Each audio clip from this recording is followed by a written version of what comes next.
Italy की प्रमुख car निर्माता कंपनी फेरारी की, जिसका निर्माण एंजो फेरारी ने साल 1939 में की थी। और तब से लेकर अब तक दिन ब दिन इस कार की लोकप्रियता बढ़ती ही जा रही है। और फेरारी की कारें खरीदना आजकल हर कार प्रेमी का सपना होता है। तो ऐसे में शायद आप इस कार कंपनी के बैकग्राउंड को जानना भी जरूर पसंद करेंगे।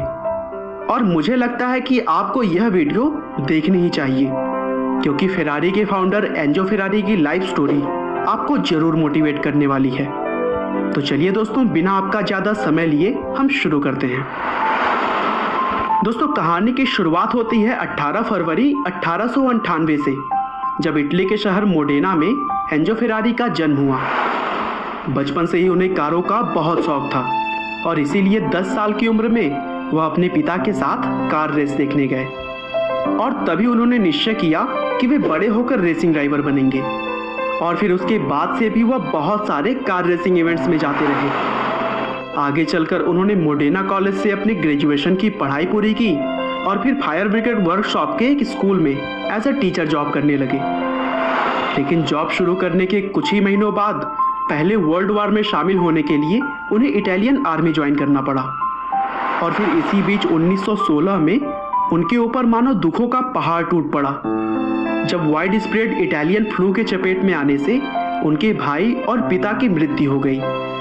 और फिर उनके परिवार की आर्थिक हालत भी बेहद ही खराब होती चली गई। इसीलिए वर्ल्ड वॉर से लौटने के बाद फेरारी फिर से नौकरी की तलाश में निकल गए। और फिर उन्होंने जानी मानी कार कंपनी फिएट में अप्लाई किया, लेकिन वैकेंसी नहीं होने की वजह से उन्हें रिजेक्ट कर दिया गया। और फिर काफ़ी हाथ पैर मारने के बाद उन्हें इटली के शहर तुरीन के एक मोटर कंपनी में टेस्ट ड्राइवर के तौर पर नौकरी मिल गई। एक्चुअली फेरारी ने ऑटोमोबाइल क्षेत्र में पढ़ाई तो कभी भी नहीं की थी, लेकिन कारों का ज़बरदस्त शौक होने की वजह से उन्हें नॉलेज बहुत था। और फिर 1919 में उनके जज्बे और टैलेंट को देखते हुए उन्हें रेसिंग कार ड्राइवर के तौर पर प्रमोट किया गया। और इसी के साथ फेरारी के बचपन का सपना भी पूरा हुआ और उन्होंने अगले कुछ सालों तक बहुत सारे रेस कंपटीशन में पार्टिसिपेट किया और उनमें से बहुत से जीते भी। लेकिन 1925 में अपने एक साथी ड्राइवर के मौत के बाद वह डरे डरे रहने लगे और कार रेस से भी उनका मन हटने लगा। आखिरकार 1932 में अपने बेटे के जन्म के बाद उन्होंने रिटायरमेंट का फैसला लिया और फिर अल्फा रोमियो कार कंपनी में मैनेजमेंट और डेवलपमेंट का काम देखने लगे। लेकिन आगे चलकर इस कंपनी के साथ उनका विवाद हो गया और फिर उन्होंने 1939 में अपनी खुद की कंपनी खोली, जिसका नाम था ऑटो एवियो कॉस्ट्रोजियोनी, जो दूसरी कार रेसिंग टीम्स को पार्ट सप्लाई करने का काम करती थी।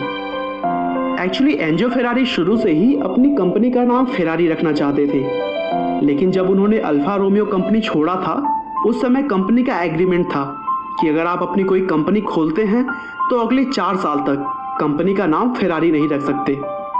और फिर कंपनी शुरू करने के बाद उनका कामकाज कुछ खास नहीं बढ़ सका, क्योंकि दूसरा वर्ल्ड वॉर भी शुरू हो चुका था। और फिर वर्ल्ड वॉर खत्म हो जाने के बाद 1946 में उन्होंने अपने कंपनी के लिए कार डिजाइन करने की शुरुआत की। और फिर 1947 में पहली बार फेरारी ने अपने नाम के साथ फेरारी 125 स्पोर्ट्स कार लॉन्च की, जिसे लोगों द्वारा बहुत पसंद किया गया और उनके द्वारा बनाए हुए कार आगे चलकर रेस में भी पार्टिसिपेट करने लगे। और फिर 1951 में फेरारी कंपनी ने अपना पहला ग्रैंड प्रिक्स जीता। बस यहाँ से इस कंपनी को सभी लोग जानने पहचानने लगे। और फिर इसके बाद से एंजो फेरारी ने कभी भी पीछे मुड़कर नहीं देखा और उनके द्वारा बनाए गए कारों की बिक्री लगातार बढ़ती रही। और आज के समय में स्पोर्ट्स कारों की गिनती में फेरारी का नाम सबसे पहले लिया जाता है और इसकी डिज़ाइन और स्पीड के आज सभी लोग दीवाने हैं। तो दोस्तों, देखा ना आपने, फेरारी ने कितने निचले स्तर से शुरुआत की। उनके जीवन में बहुत सारी प्रॉब्लम्स भी आईं, लेकिन उन्होंने कभी भी हार नहीं मानी।